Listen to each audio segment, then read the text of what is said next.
শুভ দুপুর বন্ধুগণ, কেমন আছেন সবাই? আজকে হেলদি হেসেলে একটা নতুন রেসিপি নিয়ে হাজির হয়ে গেলাম।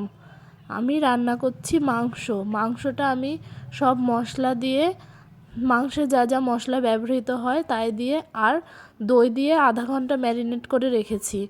তারপরে আমি এদিকে কুচিয়ে নিয়েছি পেঁয়াজ কিন্তু আলাদা ভেজে দেব, মাংসের মধ্যে দিইনি। আর এই দেখুন ছোট ছোট লাল লাল গোল আলুগুলো নিয়ে নিয়েছি, এইটা সুন্দর করে নুন হলুদ মাখিয়ে ভেজে নিয়েছি।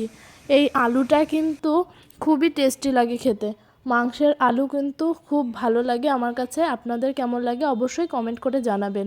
আর আমার ভিডিওটা আপনাদের কেমন লাগে দেখতে অবশ্যই কমেন্ট করে জানাবেন। আর যদি ভালো লেগে থাকে তাহলে একটা সাবস্ক্রাইব করে আর লাইক কমেন্ট করে পাশে থাকবেন আর বেল আইকনটা চেপে দেবেন।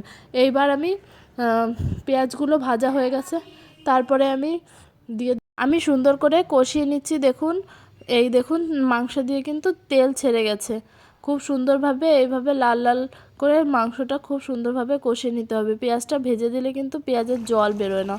এবার আমি কষিয়ে নেওয়ার পরে পরিমাণ মতো জল দিয়ে দিলাম। একটু কষা কষা হবে, গ্রেভি গ্রেভি থাকবে।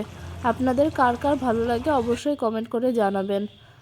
দেখুন খুব সুন্দর কিন্তু মাংসটা হয়ে গেছে প্রায়। গরম মশলা দিয়ে নামিয়ে নিতে হবে। এই যে আমি নামিয়ে নিয়েছি, কেমন হয়েছে অবশ্যই কমেন্ট করে জানাবেন।